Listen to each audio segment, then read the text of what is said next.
Séptimo segmento, séptima parte de este capítulo 3, Mártires Adventistas del Séptimo Día, del curso A las Puertas del Cielo. A las Puertas del Cielo, ya estamos llegando, ya casi, ya casi.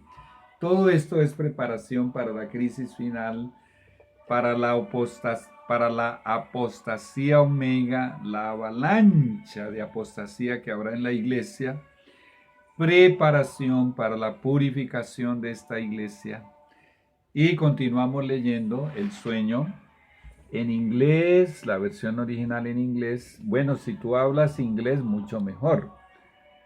Bueno, habíamos visto entonces que ella dijo, esa noche soñé que yo estaba en Battle Creek, y continúa diciendo en inglés, looking out from the side glass of the door, at the door, and saw a company marching up to the house two and two.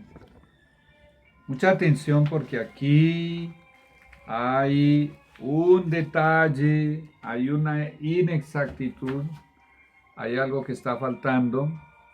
Vamos a leer cómo está traducido en el libro. Entonces, veníamos de allá arriba, ¿no? La primera frase, esa noche soñé que estaba en Battle Creek, y ahora continúa allí en el español, ¿ok? Lo que está en el centro. Y miraba por el cristal del lado de la puerta. En realidad, el verbo no está en copretérito del modo indicativo. Miraba es copretérito del modo indicativo, la conjugación, quiero decir. El verbo que está en inglés, looking, está en presente continuo, que aquí en la gramática del español lo llamamos gerundio. Entonces, la corrección de esa inexactitud, allí abajo ves la corrección, la última parte, dice mirando por el cristal del lado de la puerta. Está dentro de su casa en Battle Creek y ella está mirando. Un detalle, no lo puse en rojo porque no es tan grave, pero bueno, sigamos leyendo cómo fue traducido para el español. Ay, Señor, ayúdame con esta hojita.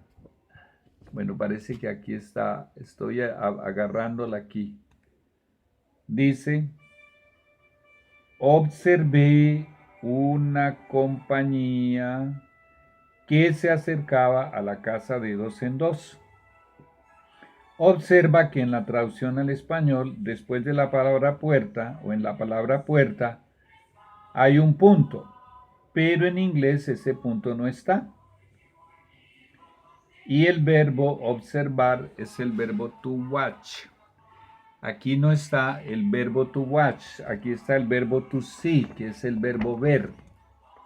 Entonces la traducción correcta es sin el punto, porque no hay punto allí. Ahora mira la tercera parte, esta parte de acá de abajo. Allí dice, continuando, ¿no? Entonces dice, esa noche yo soñé que estaba en Battle Creek mirando por el cristal del lado de la puerta y vi una compañía. Observa que aquí en la traducción que tenemos en el libro, aquí dice que observé una compañía que se acercaba a la casa de dos en dos. Pero observa que en el inglés, por aquí, esta palabrita es el verbo marchar y está en gerundio, dice marchando. Observé una compañía que se acercaba a la casa de dos en dos. Es como está en el libro, pero la inexactitud aquí está corregida. Dice, y vi una compañía marchando hacia la casa de dos en dos. Marchando. ¿Quiénes son los que marchan? ¿Quiénes marchan? Pues la orden de los jesuitas es una orden militar. Ignacio de Loyola, el fundador de la Orden de los Jesuitas, él era un militar. Se frustró su carrera militar, se hizo sacerdote católico. Era un hombre muy importante, genial, con un coeficiente intelectual, una inteligencia poderosa, y se hizo sacerdote católico español. Y este hombre, solamente 17 años después de que Martín Lutero había iniciado la Reforma Protestante, Martín Lutero comenzó la Reforma Protestante en 1517, octubre 31 de 1517. 17 años después, o sea, solo 17 años después de iniciada la Reforma Protestante, Satanás parece que comenzó a temblar porque el protestantismo estaba creciendo y esparciéndose por Europa, y él sabía que trascendería las fronteras de Europa.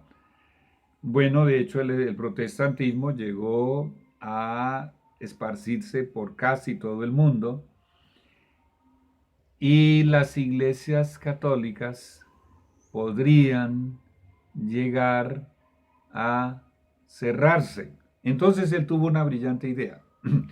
La misma idea que tuvo en el cielo para engañar a la tercera parte de los ángeles. Él estaba adentro del cuerpo de ángeles en el cielo. Y estando allí adentro, él, lo que había en su corazón, oculto en su corazón, el odio y los celos y la ambición y la codicia y el orgullo, todo eso lo escondió. Y si tú lees el capítulo 1 de Patriarcas y Profetas, allí encuentras toda la explicación de todo ese proceso que él vivió, ocultando esas intenciones y no revelando sus verdaderas intenciones, y toda la maldad que había en su corazón. Hizo todo lo contrario. Continuó haciéndose pasar como si fuese un ángel santo y bueno de Dios y leal a Dios, que quería lo mejor para los ángeles, mejorando la ley de Dios, quitándola de en medio, y con ella dándoles mayor felicidad y mayor gozo y mayor libertad, porque según él, con muchas buenas intenciones, Dios era arbitrario, su ley era arbitraria, Dios era injusto, el puesto que Jesús tenía era una prueba de la arbitrariedad de Dios, era él el diablo, bueno, ahora, después diablo, ¿no? Ya era diablo en ese momento, cuando hizo esa obra de engaño. Observa, él se infiltró. Él, ya dentro del cielo, una vez corrompido, pasó a ser un infiltrado dentro del cielo, con el cáncer y con el veneno del pecado y de la maldad, pero lo encubrió. Qué tan asombroso y asustador fue su éxito. Uno de cada 3 ángeles, la tercera parte de los ángeles, fue seducido, fue engañado, fue corrompido con esa supuesta santidad, con esa apariencia de lealtad a Dios, con esas buenas intenciones de darles más libertad y más felicidad. Y finalmente, a la tercera parte de los ángeles, estamos hablando de billones de ángeles, los condujo a la apostasía. Siempre usó la misma estrategia. A través de toda la historia del planeta Tierra, en la iglesia siempre usó esa estrategia. ¿Cómo logró engañar a Eva? Con un disfraz. No se le presentó tal cual era con su verdadero carácter. Como Adán y Eva habían sido advertidos y de quién era y cómo era y qué haría y qué querría, obviamente que ocultó todo eso. Entonces, cuando Jesús nos dice que vienen a nosotros como ovejas, pero por dentro son lobos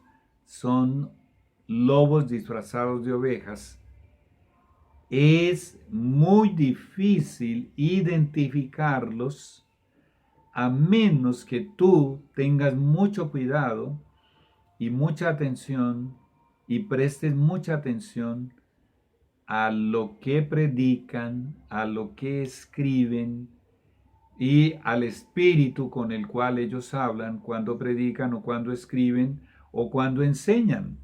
Otra de las especialidades de los jesuitas, de cierto, una de las que más utilizan, es la infiltración en las universidades donde se forman los pastores y en los seminarios donde se forman los pastores.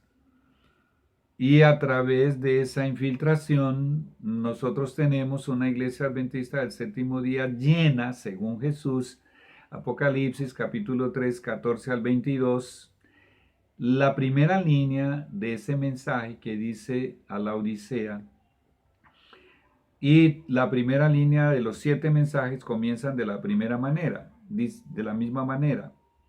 Escribe al ángel de la iglesia. ¿Por qué no dice de una vez, descríbele a la iglesia, sino al ángel de la iglesia? Apocalipsis capítulo 1, versículo 20, el mismo Jesús dice que los 7 ángeles de las 7 iglesias son las 7 estrellas que él tiene en su diestra, que están en Apocalipsis 1:16. Y en el libro anterior, Apocalipsis, el libro de Judas, en el versículo 12, leímos de la Reina Valera Adventista que a los pastores también se les llama estrellas. Y en el testimonio de Jesús tenemos, no las he contado, pero tenemos muchas citas del testimonio de Jesús donde se nos dice que esas estrellas están representando a los pastores. Entonces, los 7 mensajes que dice allí que son los mensajes a las 7 iglesias, es verdad que también son para las iglesias, para los miembros de las iglesias, pero en primer lugar son para los pastores. El ángel está representando al pastor y al pastorado de cada una de las 7 etapas de las 7 iglesias. Y hablando del séptimo ángel, la séptima estrella en la diestra de Jesús, ese es el título de uno de los libros que escribí. Si quieres el manuscrito, yo te lo envío. Envíame un correo, yo te mando el manuscrito si te gusta estudiar, si te gusta leer. ¿Qué descripción hace de manera individual del pastor de la Iglesia Adventista del Séptimo Día? Jesús dice de su espiritualidad que es una espiritualidad tibia y que es nauseabunda, porque le dan ganas de vomitar y amenaza con vomitarlo, pero esa amenaza es condicional. Y describe su espiritualidad con 5 adjetivos: desventurado, miserable, pobre, ciego y desnudo. Espiritualmente hablando, ¿eso qué es? Y es el peor diagnóstico que hay en toda la Biblia de la espiritualidad de un grupo de pastores. Repara que la iglesia de la Odisea es la única que no tiene ni un solo elogio, solo tiene reproches. Todos los 7 mensajes terminan de la misma manera. Quien tiene oído, oiga lo que el Espíritu Santo dice a las iglesias. Jesús es el que envía el mensaje para el pastor. O sea, al comienzo de cada uno de los mensajes, Jesús se identifica como el remitente e identifica al pastor como el destinatario. Pero al final de cada uno de los 7 mensajes aparece otro remitente, que es el Espíritu Santo, porque dice: quien tiene oído, oiga lo que el Espíritu Santo dice. Ahora ya no es al pastor, ahora dice a las iglesias. ¿Por qué? Porque los pastores, en su enorme mayoría, en lugar de amoldar a sus ovejas a la imagen de Cristo, las amoldan a la imagen de ellos. Nosotros somos transformados por la contemplación. Y lamentablemente esa es la triste realidad de cualquier denominación. Yo estuve en muchas denominaciones. El estilo de vestuario, el estilo de vida, de alimentación, de recreación, de entretenimiento, de música, de teología, de adoración, de alabanza, del pastor, su esposa y sus hijos, es el mismo que tienen las familias de la iglesia. Ellos son un modelo. Lamentablemente, la enorme mayoría no conduce a las ovejas a Cristo, sino a ellos, por más que hablen de Jesús y Jesús. Por eso, al final, todos los 7 mensajes también son para las ovejas. Pues bien, retrocediendo de donde habíamos partido, ¿cómo logró Satanás que la mayoría, no solo de los pastores adventistas del séptimo día, sino de todas las denominaciones, fuesen espiritualmente hablando desventurados, miserables, pobres, ciegos y desnudos, tibios, que Jesús quiere vomitar de su boca? ¿Cómo lo logró? Con la infiltración de los jesuitas, además de otros agentes colaboradores de Satanás, y además de la cizaña que Jesús profetizó allá en el capítulo 13, de Mateo. Pues bien, muy importante, en el español no se colocó esta palabra marchando. Esa compañía, hay un detalle. Más adelante, bueno, no me voy a adelantar todavía. Vamos a continuar.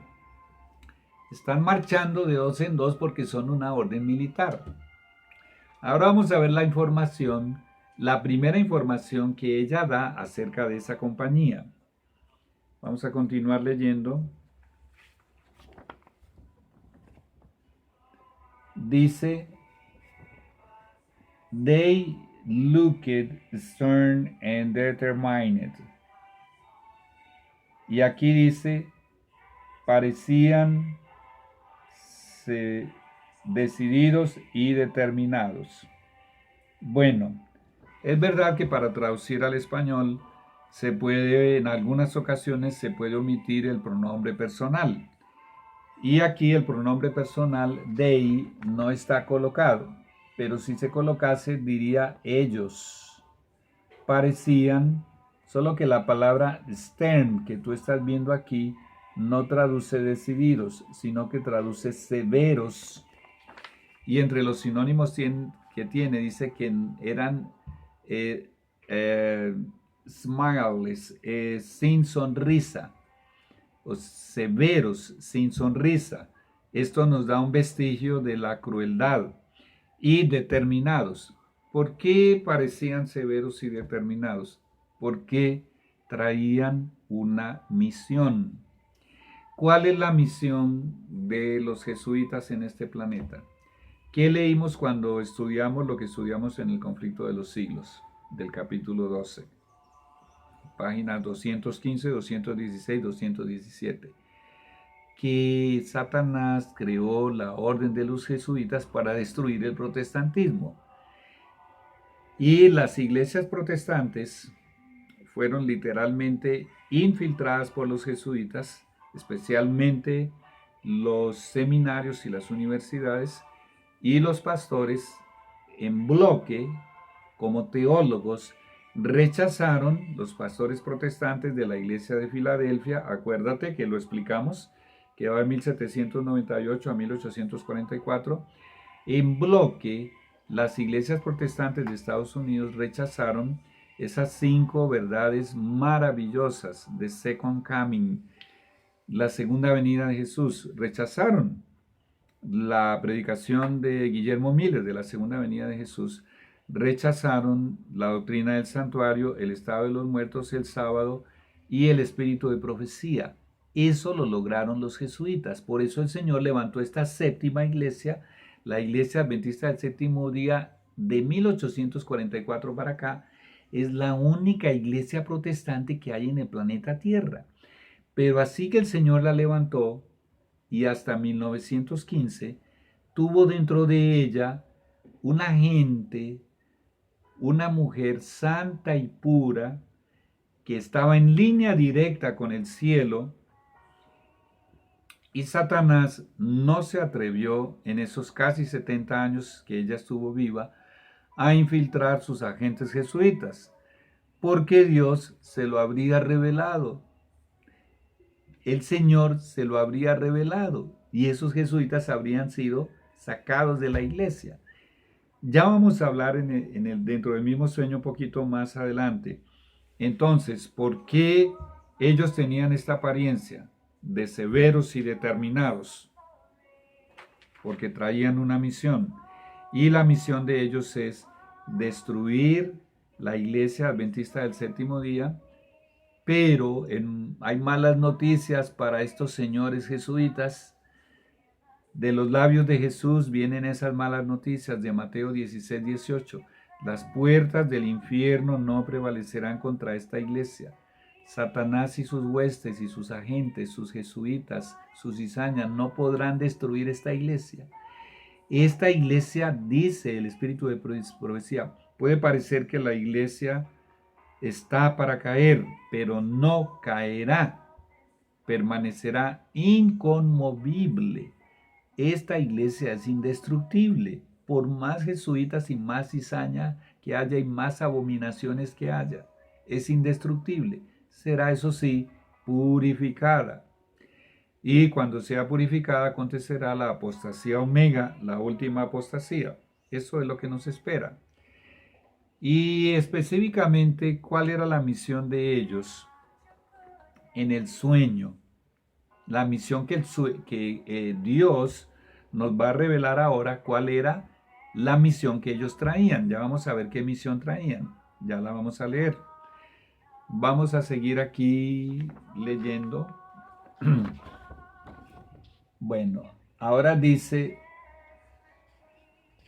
I knew them well and turned to open the parlor door to receive them, but thought I would look again. La traducción que tenemos en el libro dice así: los conocía bien y me volví para abrir la puerta de la sala para recibirles, pero decidí mirar de nuevo. Aquí hay una inexactitud en la traducción. Bueno, ten en cuenta que en el original inglés está el pronombre personal yo. Mira, aquí yo lo coloqué, aquí vamos a leer cuál es esa inexactitud. Aquí está resaltada en rojo. Bueno, arreglando esa inexactitud, voy a leer el texto completo. La traducción debería ser así. Bueno, yo los conocía bien y me volví para abrir la puerta de la sala para recibirlos, pero pensé que yo debería mirar de nuevo. El verbo original no es el verbo decidir, es el verbo pensar. El verbo que tenemos aquí, voy a ver si encuentro por aquí un lapicerito para señalarte. Bueno, con esto. El verbo que tenemos aquí cuando dice thought, I thought, el verbo en inglés no es el verbo decidir, es el verbo pensar. Ahora, ella tuvo un pensamiento y en ese pensamiento ella pensó que debería mirar de nuevo antes de abrirles la puerta. Pero vamos a concentrarnos en la información, la segunda información que nos da acerca de esta compañía. Dice, I knew them well. Yo los conocía bien. Y por eso se volvió para abrirle la puerta, porque los conocía bien. Bueno, respóndeme, ¿qué personas podemos colocar en una lista de opciones que ella conocía bien? Bueno, recuerda que Battle Creek era una colonia de adventistas del séptimo día y ahí mismo en Battle Creek vivían estos líderes de la iglesia. Ahí funcionaba. Ya hacía 4 años que se había constituido la iglesia se constituyó, se formó con nombre y todo en 1863, estamos en 1867. Y los líderes de la iglesia vivían ahí en Battle Creek y ella tenía vecinos y obviamente que los conocía y eran adventistas del séptimo día. ¿Será que era un grupo de vecinos que venían marchando de dos en dos, como si fuesen militares? Pero ya los conocía bien. Piensa en esa opción, vecinos. Habrían algunas personas de los alrededores de Battle Creek y dentro de Battle Creek que no eran adventistas, pero ella los conocía más o menos. Es difícil pensar que esa compañía estaba conformada por personas que no eran adventistas y que estaban por allí en medio de los adventistas, que era un porcentaje muy pequeño, porque Battle Creek era una colonia de adventistas del séptimo día. Entonces esa opción es descartable, la opción de los vecinos también es descartable por la misión que ellos traían. Ya vamos a entender la misión, está dentro del mismo sueño. ¿Qué otra opción tenemos? Sus familiares. No tenemos un registro bíblico, perdón, no. No tenemos un registro, no tengo información acerca de cuántos familiares de ella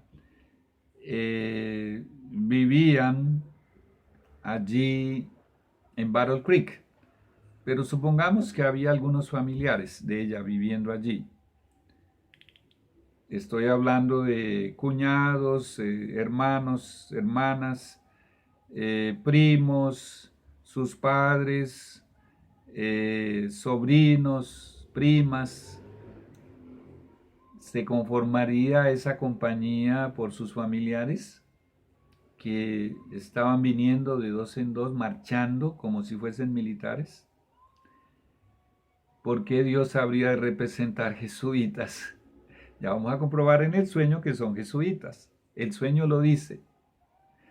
No usa la palabra jesuitas, pero lo dice de forma obvia, así como es tan obvio entender simbología, por ejemplo, del Apocalipsis. Cuando habla de la bestia, no dice que sea la Iglesia Católica, no dice, no lo dice. Pero por la información que nos brinda la misma Biblia, eso es un hecho. Acerca de los Estados Unidos, el versículo 11 del capítulo 13 habla de una bestia que se levanta de la tierra que tenía cuernos como de cordero, pero hablaba como dragón. Estudiando toda la simbología, solo se puede llegar a un lugar. Son los Estados Unidos. No usa la palabra Estados Unidos, pero los describe literalmente. Asimismo, los va a describir más adelante en el sueño. Entonces es imposible que el Señor fuese a simbolizar, recuerda que los jesuitas, ya leímos, en el conflicto de los siglos son asesinos. Y en el voto, en el juramento y en el voto que ellos hacen, se comprometen a cuando sea necesario asesinar al que sea de la manera que sea. Y eso es nauseabundo para leerlo. Ahí está la información. Si tú la quieres, busca en internet el voto jesuita. Ahí vas a leer esa inmundicia. Es horrible, es satánico, es diabólico. Busca en internet el juramento jesuita. ¿Cuál es la opción que nos queda? Si el testimonio de Jesús, cuando habla de los jesuitas allá en el conflicto de los siglos, dice que para ellos controlar escalaban a posiciones de poder, de influencia, de autoridad. Tenemos también muchos hermanos de la iglesia. Allí estaba una gran cantidad de hermanos. ¿Serían hermanos comunes de la iglesia? Esa opción también es descartable, porque en el conflicto de los siglos se nos dice que los jesuitas escalan a posiciones donde tengan influencia, autoridad, donde tengan poder, donde puedan controlar y dirigir. ¿Cuál es la única opción que nos queda? Para ella haber afirmado que los conocía bien. Los líderes que estaban allí en Battle Creek. Pero ya vamos a demostrar que esos líderes específicos de esa época, de ese año 1867, que estaban en la procesión, obviamente no podían ser todos los líderes, porque el Señor tiene hijos suyos en los puestos de lideranza a nivel mundial, si no, ¿cómo estaríamos? No podían ser todos los líderes, una parte de ellos por lo menos. Y no podrían ser de aquella época porque inmediatamente después del sueño, ella personalmente, con su esposo a su lado, que también llegó a ser presidente de la Conferencia General y que siempre estuvo en la administración de la iglesia, ella le habría explicado todo a su esposo y le habría dicho, mire, son fulano, fulano, fulano, fulano, y son de la orden de los jesuitas, son católicos y están infiltrados, y vamos a hablar con ellos y vamos a retirarlos de la iglesia. Pero eso nunca aconteció. Si hubiesen sido, el Señor se lo habría revelado. Entonces, la conclusión única es, esos yo los conocía bien, eran líderes de la iglesia de aquella época que estaban simbolizando líderes de la iglesia adventista del séptimo día en puestos de poder, de influencia, de autoridad, que en realidad serían jesuitas que infiltrarían la iglesia después de la muerte de la mensajera del Señor y escalarían a posiciones de influencia y de autoridad. Ya regresamos con el bloque número 8, con la parte 8.